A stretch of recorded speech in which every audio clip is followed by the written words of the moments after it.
Okay. Hi, Susan. Hi, Jenna. How are you today? I'm great. Thanks so much for joining us for the podcast. I'm really excited to have you on. I've been looking forward to this for a few weeks now. Me too. Thank you so much for having me on. Yeah, absolutely. So I thought that we'll get into a little bit of the business side of things and that too, but I just wanted to kind of hear a little bit of your story, where you grew up, a little bit of maybe of your younger years. Okay, sure. I actually grew up very early on in Philadelphia and then moved right out to the suburbs. Um, but coming from an urban setting, I spent a lot of time actually in the city parks with friends and my family, and just kind of, even at a young age, really gravitated towards natural things, being in nature, and also the natural lifestyle. I really loved farmers markets as a kid. I loved natural beauty products right from the start. Like, we got Fresh Fields by us when probably when I was like an early teenager, and I loved going in the whole body section there and just checking out the products, seeing what was different. I just naturally gravitated towards that. What was the name of that shop? Fresh Fields. Whole Foods eventually bought it, and then Oh, okay. so kind of merged and just became all Whole Foods across the country. But Oh, interesting. I loved it, even as a kid. Um, Mm. so in college, I actually studied journalism, but after college, I went on to live in the Caribbean for a few years. And Oh, when wow. I loved it. I got to live on St. John for 3 years, and when I was there, I got also really into just more into the natural lifestyle, like really eating organic, practicing yoga every single day, swimming in the ocean, just being outside all the time. Mm. And from there, I actually became a massage therapist and a yoga teacher, and then went for my herbalist degree. Oh, wow. After I So became, how did you I feel like there's so many things to unpack there. Well, I guess maybe one of my first questions is, was your family really into natural, organic lifestyle when you were young, growing up? no, so my dad was really into being like outdoors, but not necessarily into eating organic or anything like that. But for me, that being in nature really kind of spurred that love of Mm. things organic and natural, and kind of led me down that lifestyle path. Um, And did they kind of I'm always curious about like family dynamics and how you raised. Did they eventually kind of like get interested in it as you were interested in it? Because it seemed to be something that really was instilled in you at a young age, at a time when it sounds like at a time when that wasn't really as popular, obviously, as it is today, right? yeah, no, definitely not. It wasn't that popular, and no, they weren't as into it. I came from like an Irish Catholic family that ate a lot of steak and potatoes, and it wasn't something that they were really into. Um, no, but they supported me in it. So, like, I was vegetarian for a long portion of my life. I'm not now, but Okay. even though they decided not to eat that way, they supported me in trying it, which was Right. great.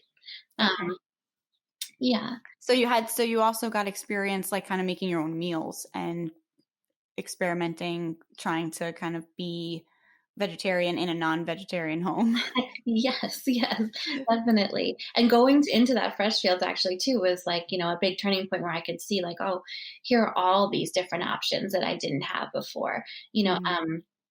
and it really pushed like that chain, just being able to go in there and see what else was out there, check out the store top to bottom, and see that, like, healthy living is really accessible, and healthy Mhm. eating, healthy body care products. It was a big thing for me, and something that I Yeah. just like continued to develop my interest in until it eventually became my career.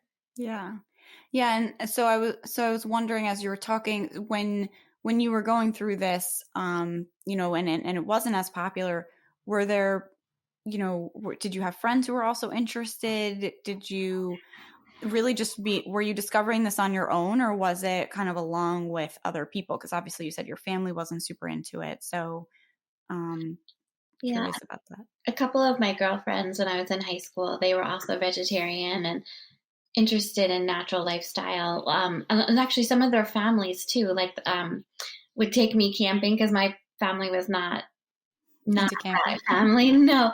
But, things like that, and it was nice to have friends who were kind of in it too. Because at that time in particular, we're talking like 1995, you couldn't just go online and like have access to all these different resources. So it was really nice to have people who were interested in the same things as me and living that same type of lifestyle. Yeah. And do you remember, um, I try to think back, I guess, to when things really started, there was a bigger push towards like organic, um, eating and healthier lifestyles. Do you remember like a lot of advertising and marketing geared toward that? Like, was the Fresh Fields like something that was kind of most people didn't go there, or was it starting to kind of gain some momentum at that time? I think it was starting to gain a little momentum, but it definitely was still like people weren't going there. Okay. It was in Philadelphia, there was a couple really small natural health food stores, with the giant bulk bins, but it was really the diehards going there. And it still wasn't like really blooming into that. Yeah, as big as it has become. Yeah, definitely not. But Yeah. growing. I feel like there was starting to be interest in that kind of lifestyle. Yeah, so almost like it seems like you were growing up in the generation where more and more people were starting to become interested in what they were consuming. Yes, definitely. Hmm. Yeah, so almost kind of it sounds like you were coming of like I guess career age at the perfect time for your interest too because it was just starting to grow. Yes, definitely. Um, Mhm.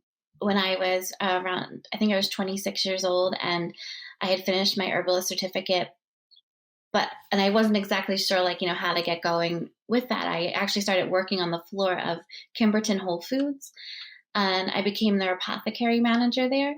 So Kimberton is it's now a 6-store chain in Pennsylvania, and it's like a mini Whole Foods. But they have this giant section that's all body care and supplements. So like maybe a quarter of their store is dedicated, all of their stores are dedicated to that. So Mm. it's this amazing place for me to literally get my feet on the ground, learn all the brands out there, learn about the industry, um, get trained in everything, and that's where my career in natural really started.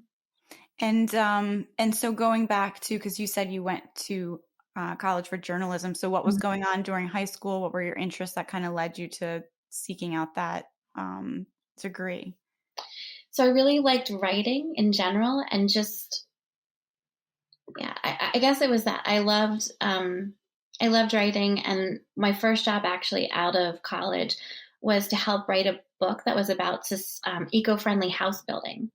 Hmm. So it was like a really cool merger for the first time. I was like, oh, I like what I studied, what I thought would be my career, Hmm. and then what my passions for, eco-friendly and natural lifestyle. So that was an interesting experience where I got to live in an eco village in Virginia for a few months and help to do research and help to write a book about house building in an environmentally friendly way. I feel I have like a million questions. Um, so, I'm always kind of curious, and I think sometimes listeners are really curious about the journey, right? Part of why I like to am doing this podcast. So you had this idea that you would go into journalism and like what was happening for you? Did you see this love for eco living and healthy living as as an option, as a viable option, or were you thinking, oh, this will be just something I love on the side and that's why you went into journalism, or kind of how you got into that path to go towards journalism and then what shifted, what different things happened along the way um, after going into journalism that changed the path. So I guess really learning that for me, I'm happiest when my job, like my day job, um, is doing what I love and something that I really believe in. Um, I think that is huge because then, like, work doesn't feel like work; it just feels like this other happy part of life. Totally. Um, Yeah. and that's been a huge driving factor for my entire career is really finding that merger. And I've stepped away from it too. At times and like tried something different and been like, oh no, like, I don't feel as good during the day and I don't feel as good as about what I'm doing Like it really feels like work. Mm. Whereas when I'm talking about natural products, natural industry, um, things that I love and like really feel passionate about what I'm doing, then that's where I feel the best. Yeah.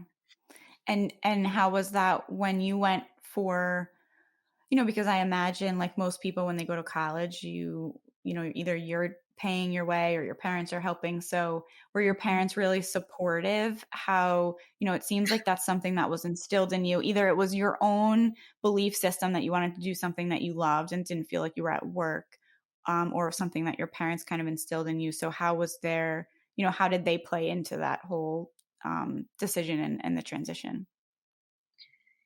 Okay. I feel bad saying this because my mom's going to listen to this for sure. But It's no, okay. they It's okay. totally My mom will have to listen to mine too. but they were totally against me going for journalism, period. You know, Mm. I grew up having the great opportunity to be like in the gifted and talented section of school since I was in elementary, and I got to take that through high school. So I had all these amazing opportunities, you know, different classes that a lot of people didn't get to have, and I had a lot of opportunity to maybe do what they thought would be like a more successful career. And they were very concerned because they thought journalists wouldn't make any money and that Mhm. wasn't a serious enough career. Um, so they wanted me to take a very different path, but I did not want to do that. And I actually, What did they want you to do? Do you remember?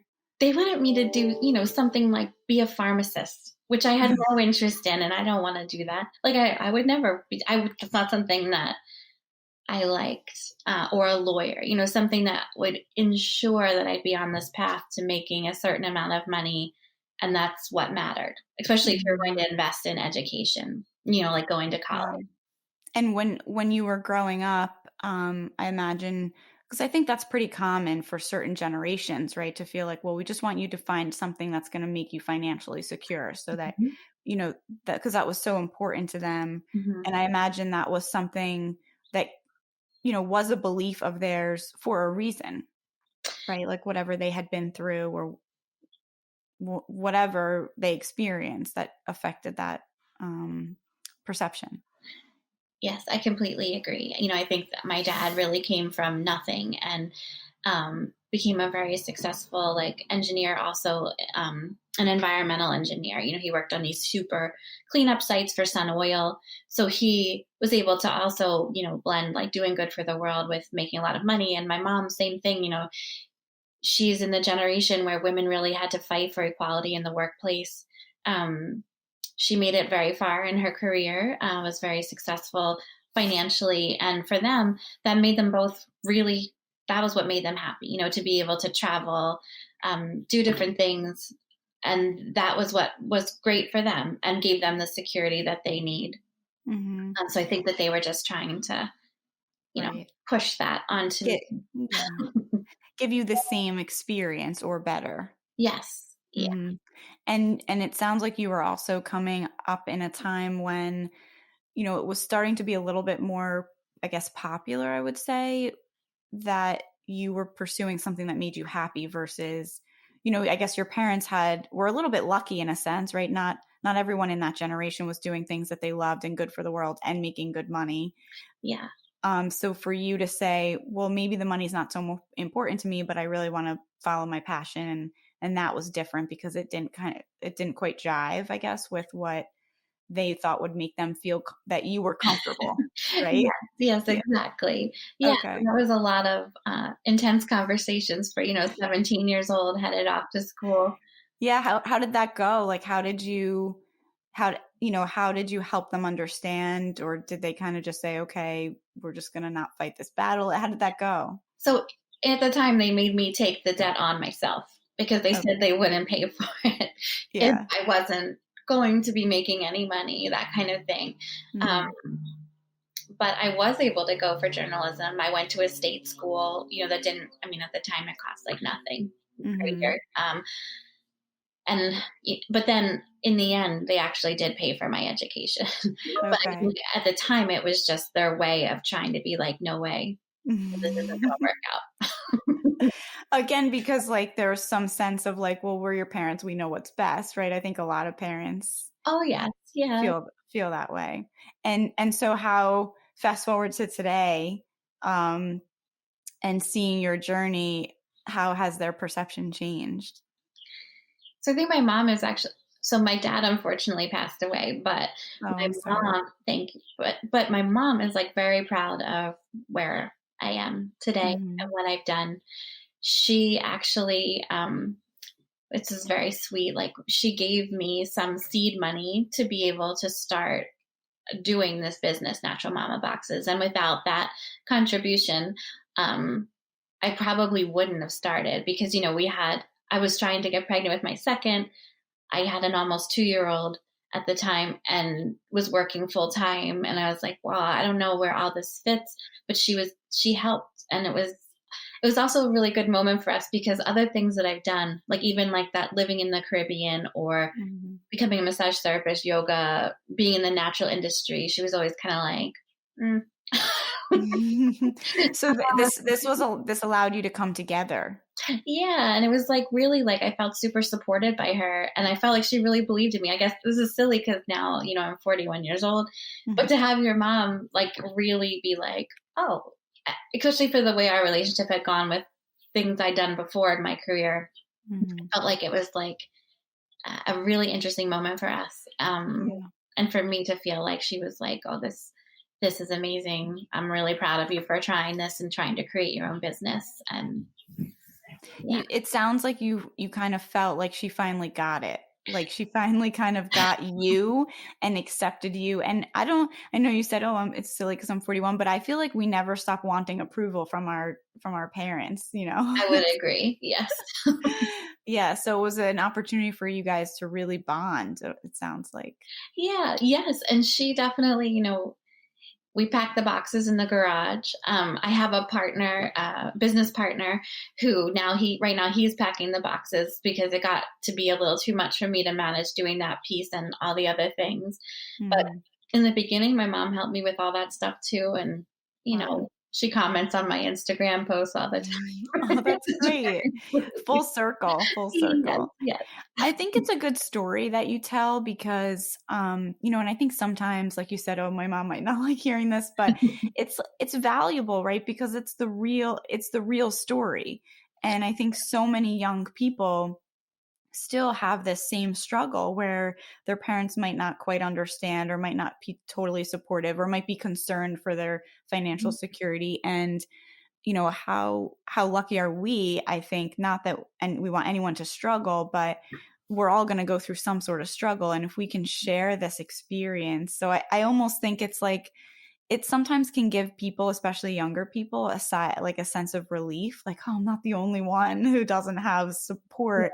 And maybe it can get better. Maybe on the other side of this, like maybe one day, my parents will be helping me start a business that I'm like really excited about and they don't understand right now. Kind of being able to see beyond, see the light at the end of the tunnel. Yes, I love that outlook on it. I think that's perfect because I think a lot of people, especially when they're, going off on their own for the first time, picking their career choice, what they're going to study, it's Yeah, maybe not what their parents, especially in that generation, not what their parents right. thought would be best, and that it's a struggle to break out and be your own person.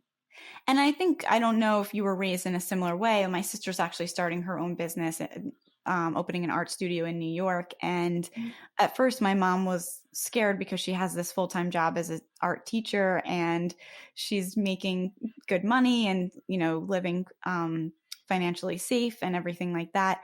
And so my mom's like, well, why would she want to take this risk? And I feel like it almost, I said to my mom, well, you taught us to take risks. You taught us to follow our passions. So it was almost like for her, it was like a double edged sword because I don't know if that was similar for your mom, but like, it's almost like they want you to be successful and go out and challenge yourself and do good in the world. But then they also like are cautious about how you do it. Yes, that's very sweet. Your mom, that's such a beautiful thing that she taught, that you could point out that she showed you guys how to be like that. Yeah, and it's hard. I can only imagine. I don't have children in college or anything yet, so I can imagine for your mom just wanting the best for you. I think that's where most parents Yeah. stand, right? Yes, I Um, agree. That was her mission. yeah. Yeah. So I'm curious. I wanted to talk a little bit about your time at the Eco Village. Oh gosh. Yes. So that was different. I only ended So up. how did it happen? Let's start there. So you graduated college. Yes. So I graduated from college, and I was looking for what to do. Honestly, I don't even remember how I found it now. Because again, that was in 2002. Um, yes, 2002. But I went and interviewed with them in Virginia, Buena Vista, Virginia.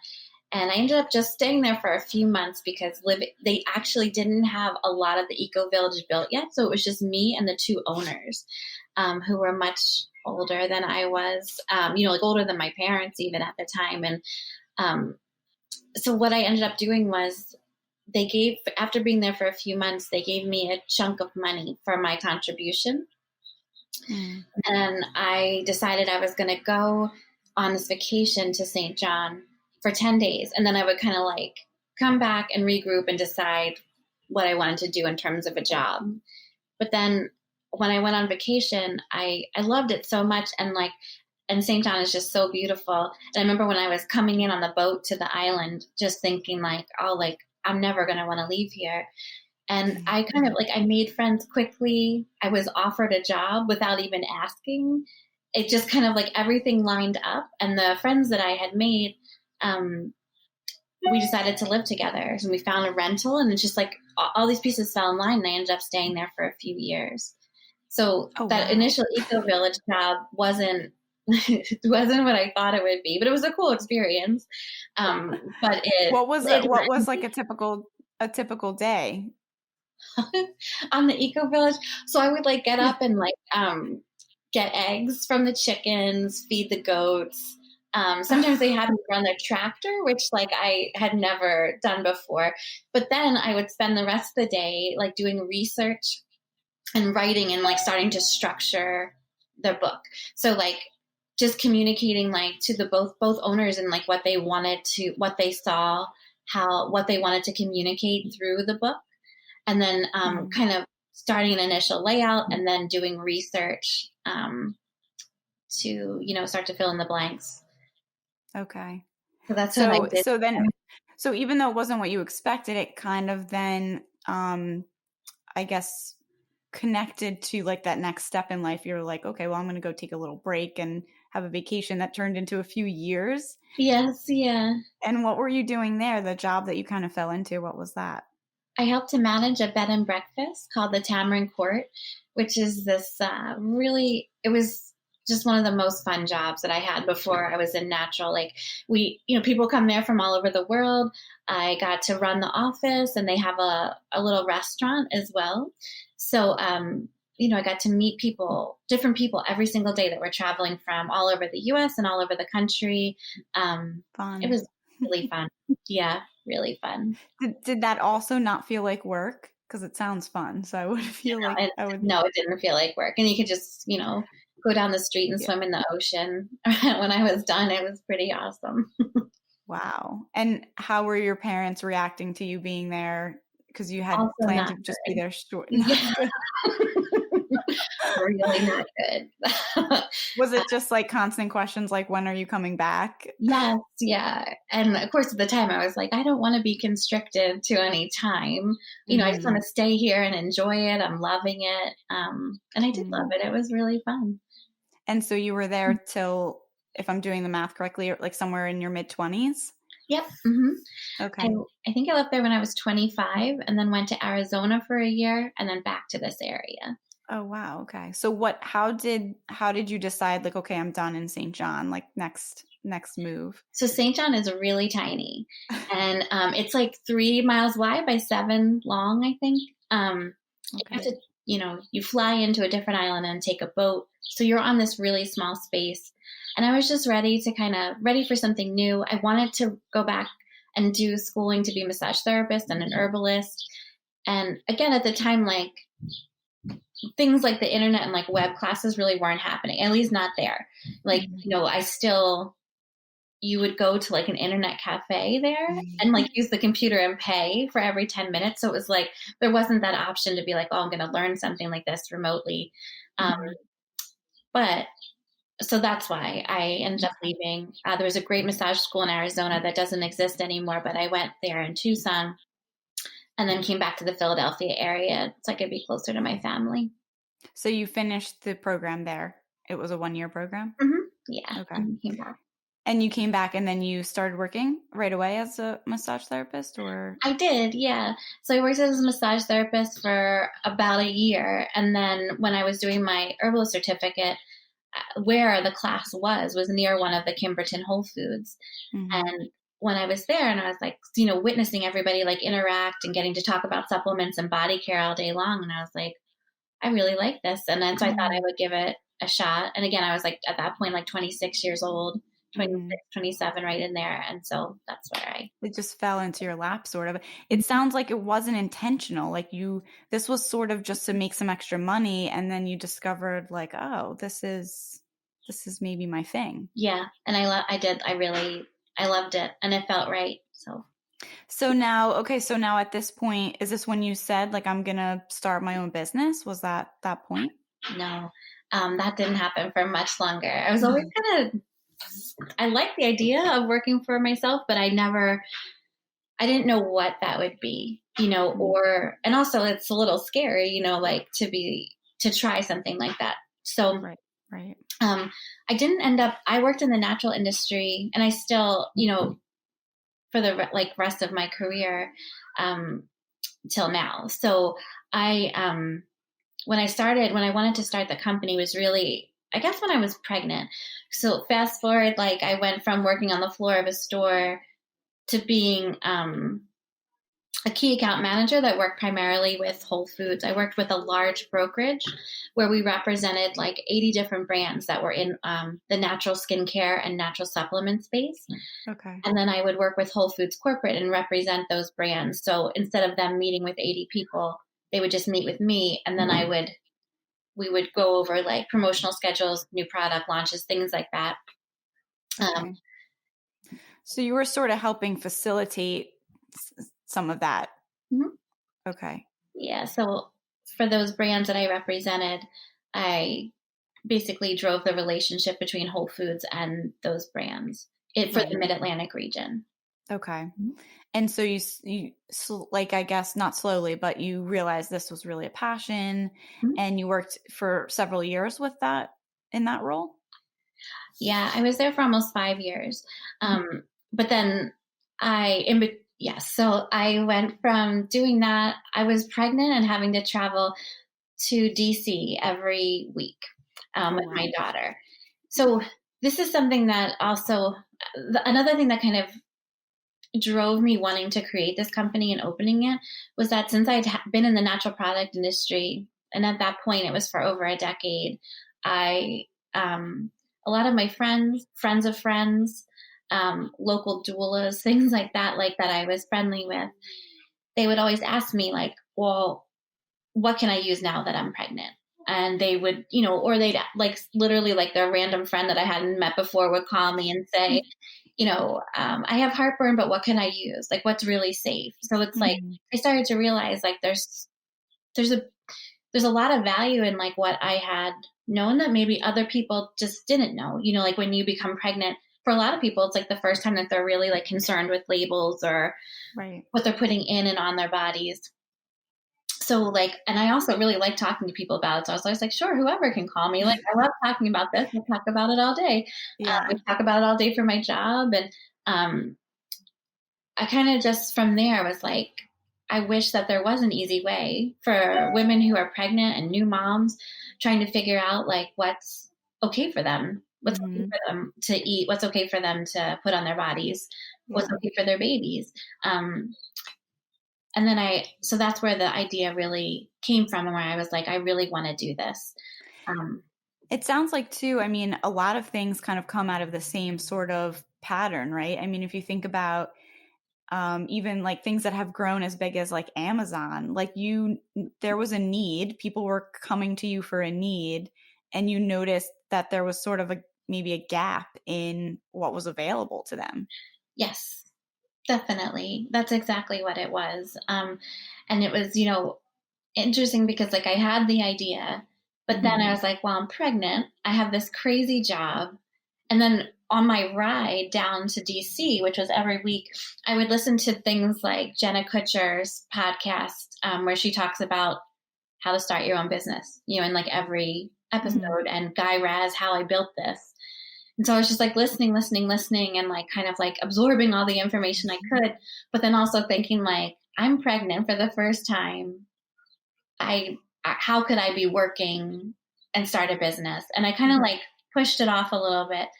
But then honestly, I would like dream about it, literally dream Mm-hmm. about it. I just loved the idea so much and I wanted to make it happen. Yeah. So tell me what, because this is like the part I feel like it's so easy to skip over the real turning point moments. Mhm. So you were working this job, you got pregnant, and did you have a partner at the time? Were you with someone, or were you pregnant on your own, or Oh no, I have a husband. Is that what you okay. mean? So yeah, you have a partner. Mhm. So you were he's also, obviously you have like a family unit that you're worried about too. So what was the driving force when you said, I'm going to look into some podcasts? Like when did you start looking for information, I guess? As soon as I had the idea that I wanted to do it, I wanted to learn how to do it. Um, Okay. and I feel like it helped me keep it just helped build my confidence and build my confidence that I could do it. Because I feel like I had a lot of this practical experience too with these brands that I love. For example, Badger, they're based in New Hampshire. They're one of the cleanest brands that exist. Mm, Everything they do is meticulous, like in terms of like their product research, everything's organic. They have a shaving brush that like instead of like ever damaging any animal's hair, they like it's collected from hair that's fallen from horses. Like they are just unreal, right? So like I feel like in working with these top brands that were super clean in the space, I knew what was out there. Like I knew what existed. I saw how they grew their brands too. You know, mm, so I feel like I was getting like at work this experience which was like seeing all preparing these you. all these different brands and how they did it. Plus then I Mm, wanted to see, okay, well, is it different for other brands? So I started listening to all these podcasts, and Jenna Kutcher is someone who, same thing, like she used to work at Target and then she wanted to be a photographer. So her story is like, okay, well, how did she go from transitioning that out of her full-time job to, to what being she able to do did. that full time? Yeah. How did you find them? Were you just kind of searching? Because I also think early 2000s, like podcasts were just kind of getting started. Like right now it's a lot bigger, but what, did someone tip you off to these people? Did you do your own research to find out who you should follow? So this actually wasn't that long ago where I was actually like, I want to do this business specifically. So my Okay. daughter is just 4.5 now. So it was like 5.5 years ago where like Okay. five, yeah, like when I was pregnant with her, so it was a little bit easier to access. I think I just Googled it. Okay. And for how I built this, a couple of the brands actually that I worked with, um, as a broker, they listened to that podcast and had told me about it because they were Mm. inspired by it too, like hearing these other people out there that were building their brands and being so successful. Yeah. So, yeah, and hearing other people's stories can be inspirational. And especially when you realize that there was nothing special. It's not like they had, or maybe some did, but like it's not like they had endless resources. They really Mhm. just started from the beginning, like most people. So, I would imagine it kind of gave you a little bit of, okay, if they can do it, then like, why can't I? Yes, exactly. Most brands, totally, they were like just bootstrapping it, like doing anything Yeah. they can to like make their business run.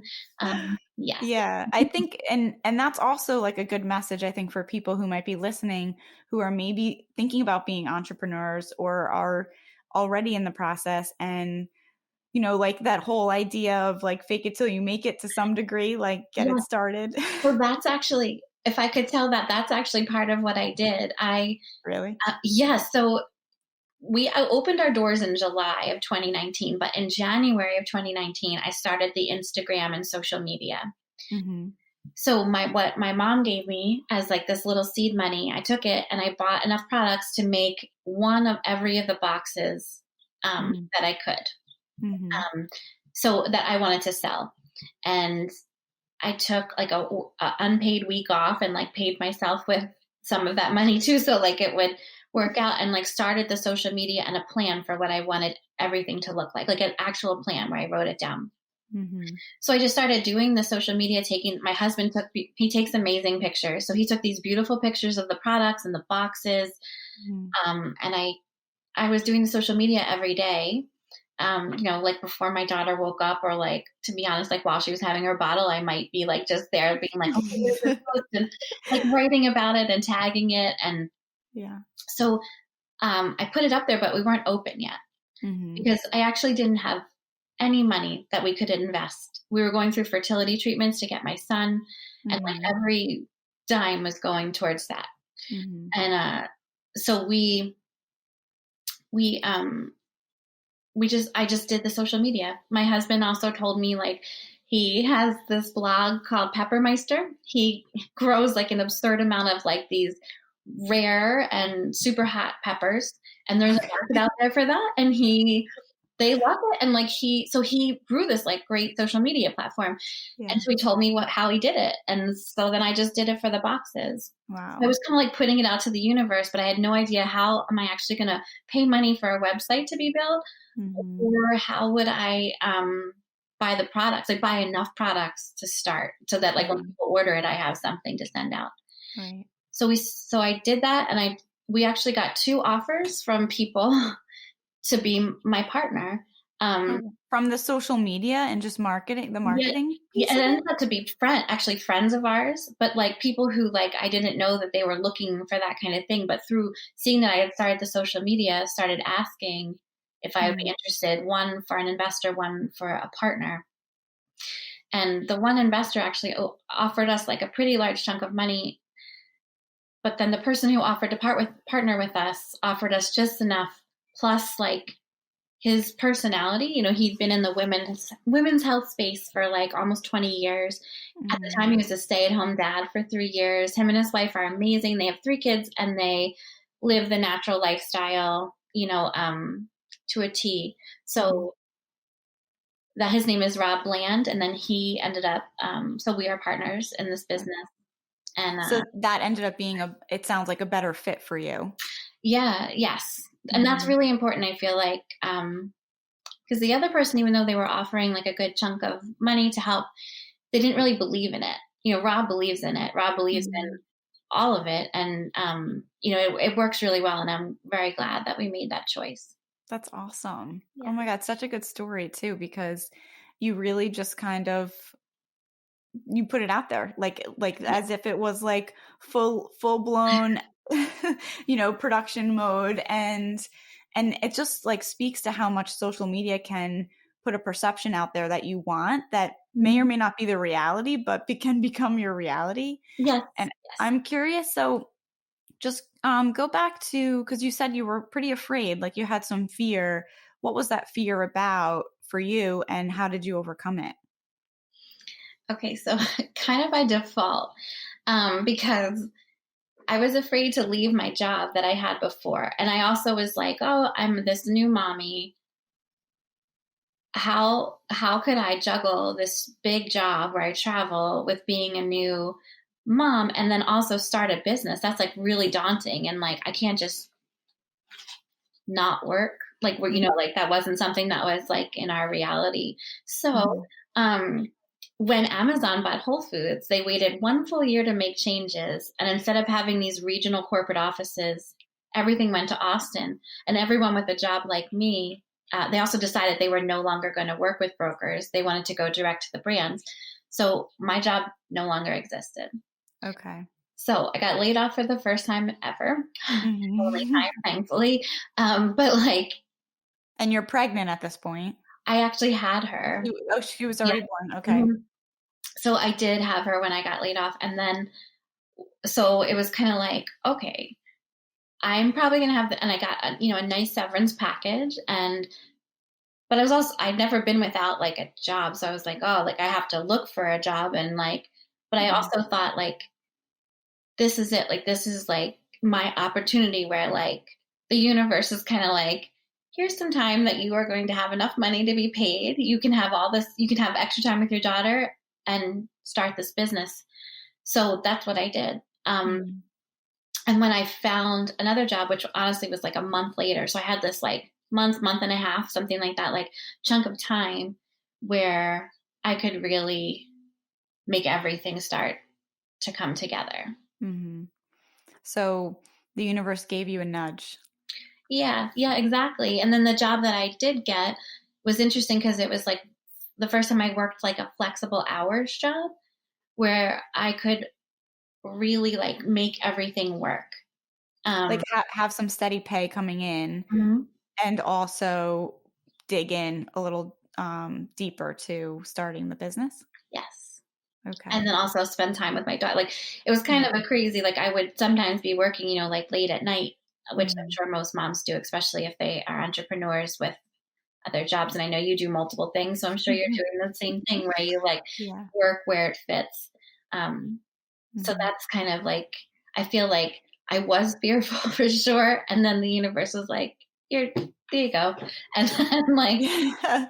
And so how it sounds like your husband is a super supportive partner in the process, and where was he when this was all happening and you kind of were maybe waiting for the universe to give you this nudge? What was his take on everything, and how was he involved with helping you get started? he's always super supportive. He was like, "You got to do it. You got to do it." Just always like, "Come on, do it. It's a great idea. Everybody thinks it's a great idea." And then he would like, we'd be, somewhere out with friends, and he would tell them what I was doing, and then they'd give me all this feedback, and he'd be like, "See, I told you, everybody loves it." Like so he is like supportive in that way, and then also Mhm. in the like, let me make sure you have some time to do this. So, Mhm. it might be Saturday morning and we have like, 15 boxes to go out that day. And then he would let me go in the garage and take care of the kids so that I can do that. Like, so supportive in that way as well. Mhm. And, tonight actually I'm presenting in front of investors for the first time. And, he just all day long has been like texting me these great, you're going to do great. This is your Yeah. presentation is wonderful. And like, so he's supportive in like every way that he can be. Yeah. And I would sense that that's really important because it is a risk, right? It's and especially with Mhm. a family, so to have that backing that like he believes in you and believes in the product, but also that like he's with you. Like it's almost like we're in it together, even though it's your baby and it's your passion. Whatever happens, you're together in the process. Yes. Hmm. Yeah. Definitely. Where did you meet? Online. That's We met online and then I our met I first, met my husband the same way. yes. Oh, nice. Yes. And then our first date was in Frenchtown because at the time I lived in Pennsylvania and he was living in White House Okay. Station. So it was kind of this in between. So Yeah. we met. So how did you guys so you met in Pennsylvania? Well, we met, we met when I lived in Pennsylvania and he lived in New Jersey. Oh, okay. Okay. Yeah. And so how did you so for Natural Mama boxes, you did you decide to live out here in Monmouth County and then the company grew, or did you want the company to be in this area? So we've actually been together, I think it's almost 8 years. So I started the company only in the summer of 2019. So we were together when I started it. And we Oh, were in okay. Monmouth County. Yeah, already. Okay.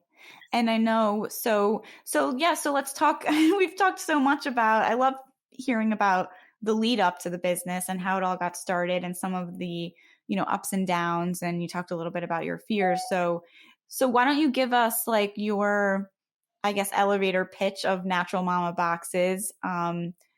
for people who maybe haven't heard of it so they understand what your passion is and what your product is? Sure. So we are gift and subscription boxes that are filled with organic only products that are geared towards each stage of motherhood and pregnancy.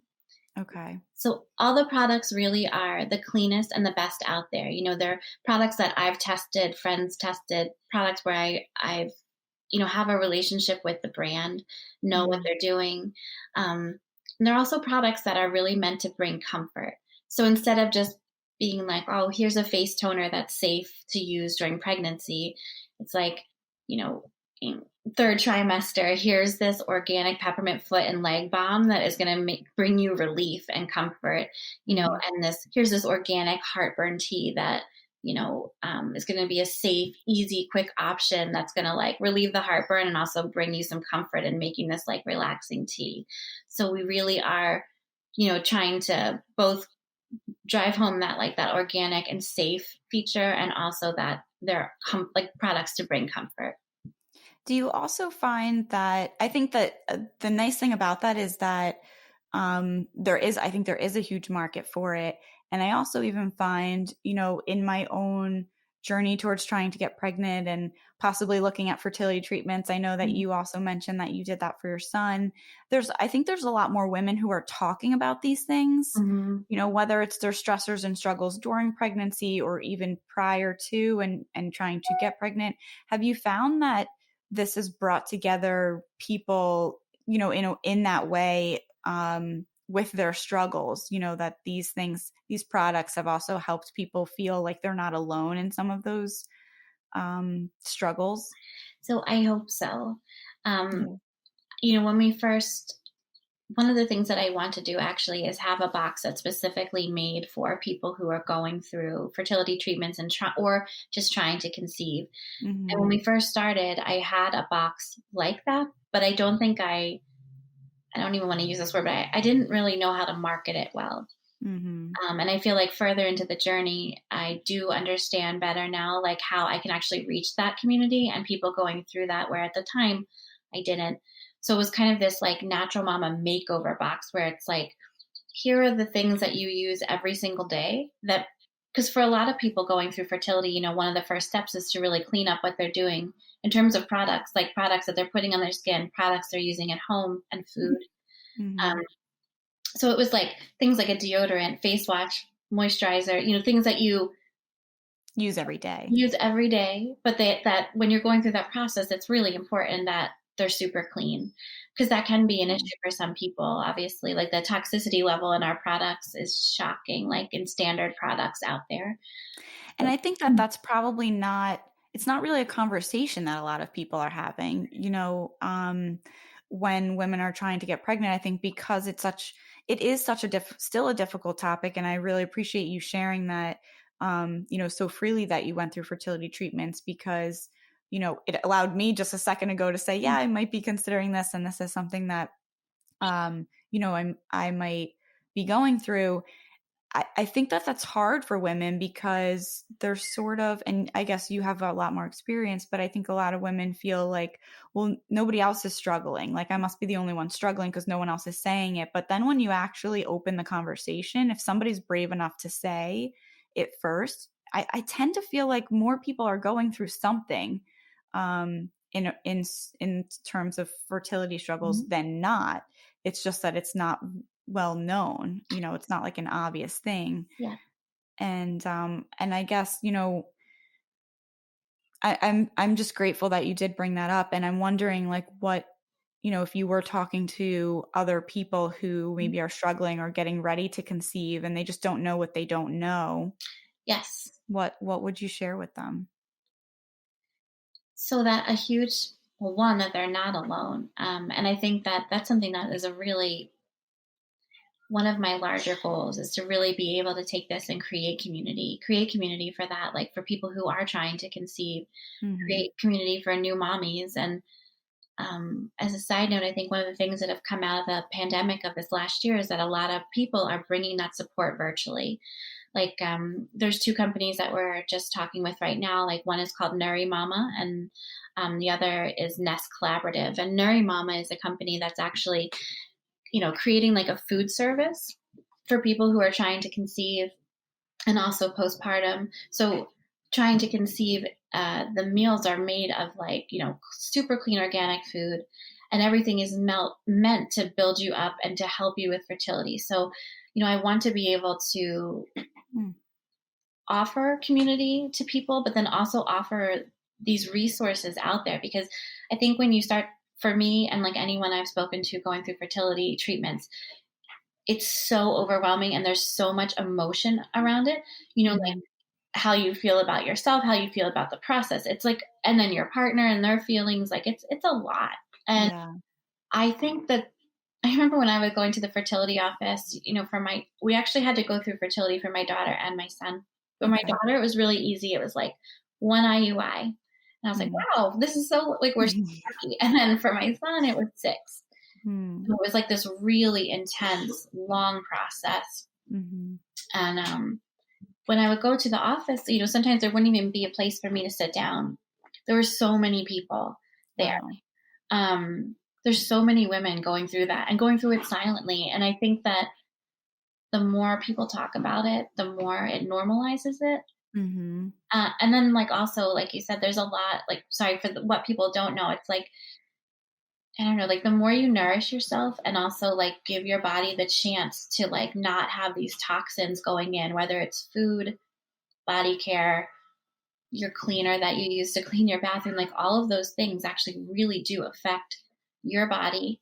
Um, Mhm. a lot of them are endocrine disruptors. Like a lot of the chemicals that we see in our standard face care, our standard lotion, our standard deodorants, house cleaners, are these things that actually affect the endocrine system and are hormone disruptors. So that's Mm. why it's like really important that when you use products that are clean, it's not just like, oh, it's organic, which is lovely. It's actually like, it's not doing any harm to your body. Mhm. So I think that that's like really important that it is looked at, because it does affect us on a deeper level than a lot of people I think are actually aware. Aware of. Yeah. Mhm. Yeah, and without knowing true numbers of how many people are getting fertility treatments, we might not really be totally aware of how all these products are impacting us. And as you're talking, one thing I'm thinking is like, oh, I don't know. I don't know like all the ingredients, and I think it can feel overwhelming. Like I try to buy organic and I try to do as best I can, and obviously we know it can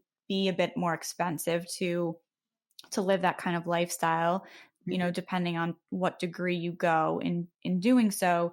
And so what would you say is something small or a beginning step for some people who might be trying to conceive and want to live a healthy, clean life and have clean products in their life, but they don't know where to begin?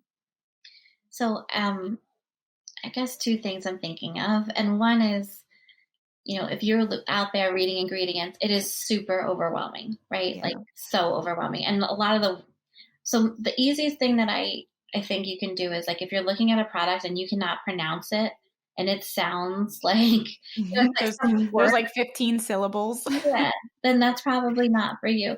Like the simpler the ingredient deck and they're things that you can primarily recognize, the better you're going to be. Mm. And then, it's things like you said, like our, like our food intake too is obviously like extremely important, Mhm. when we're Yeah. trying to conceive, and also when we are pregnant.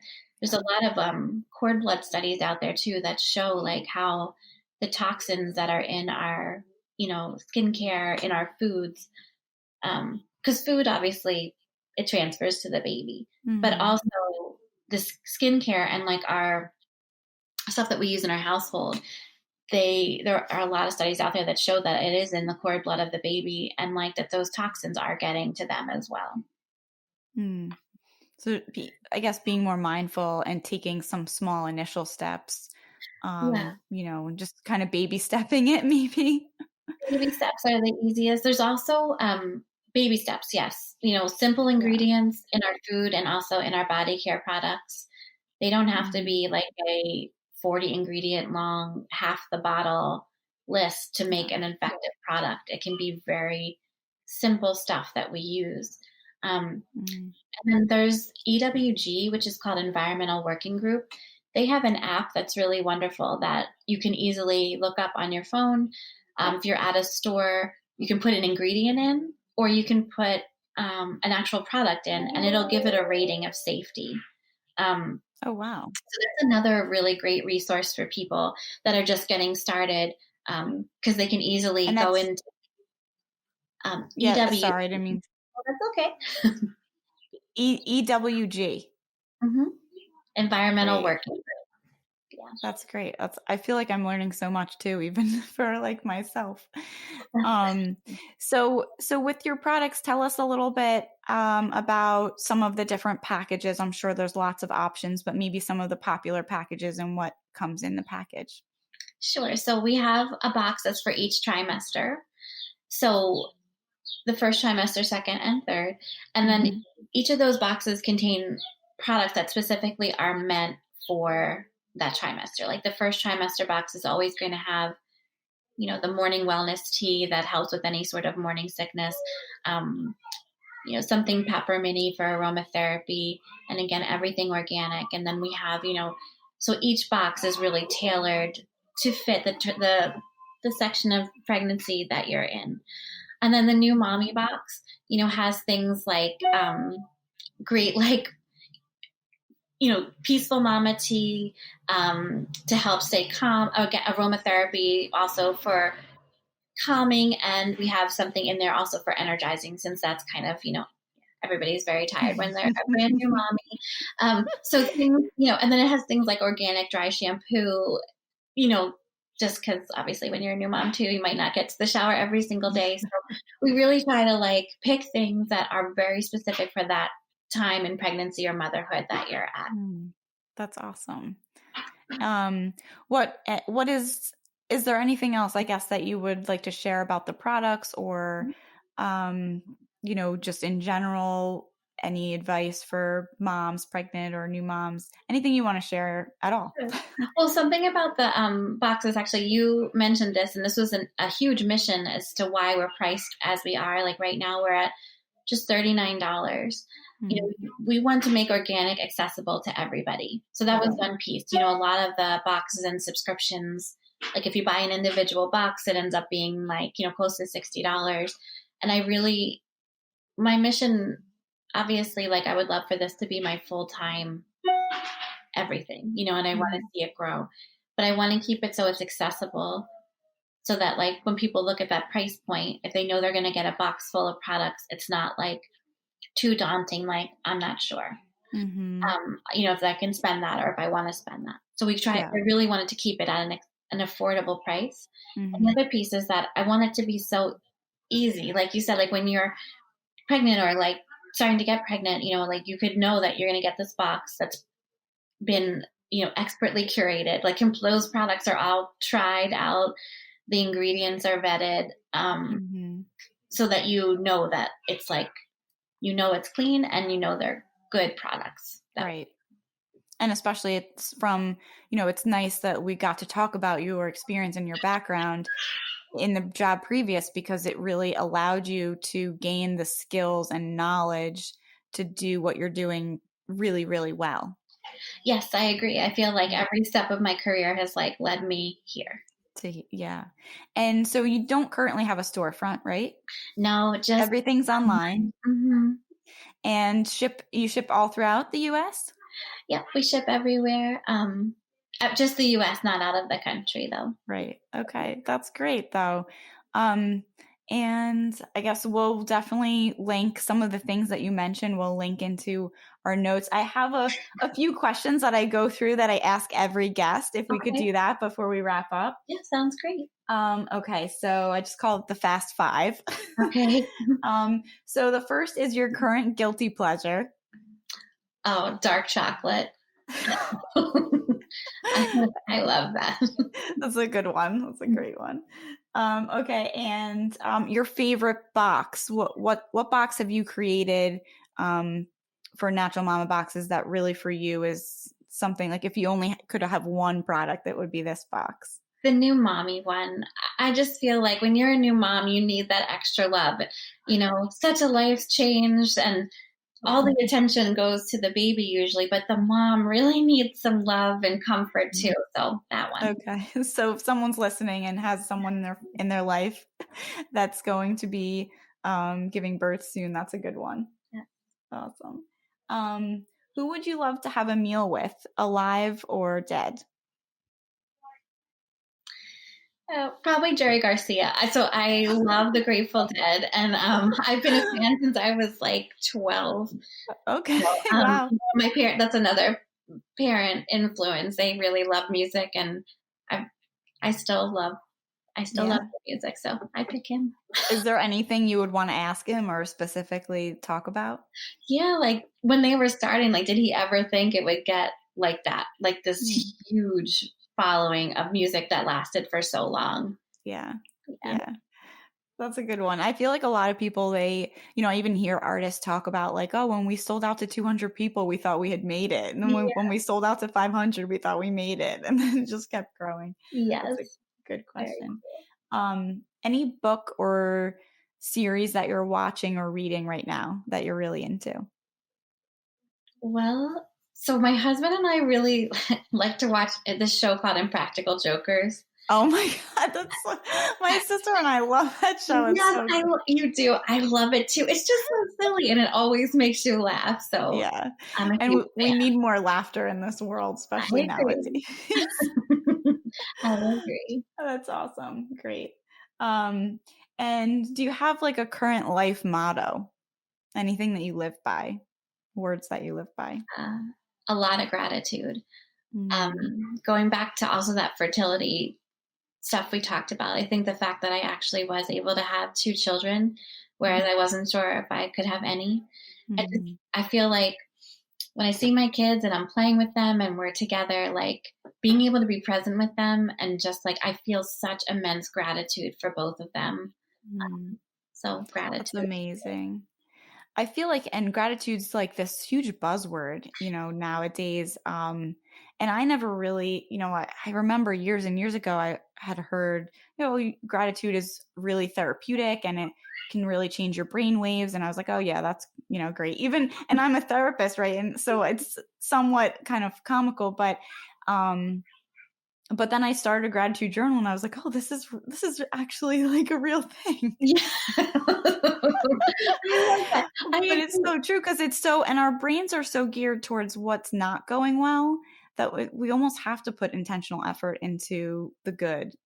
I agree. You can easily go down that path of like pointing out everything wrong. But Right. yeah, I think that when you do shift that focus to, Yeah. what you're grateful for, it's pretty Yeah. awesome. And that's, I mean, obviously your children are like the center of your universe. So, Yeah. but you probably do have to even still remind yourself um, of being grateful because it can get crazy, I'm sure. Yes. Yes, definitely. A Yeah. 4 and a 1.5-year-old is definitely a Wow. wild ride sometimes. Well, yeah, bless you there. And especially during a pandemic when everybody's stuck inside for long periods of time. Yes.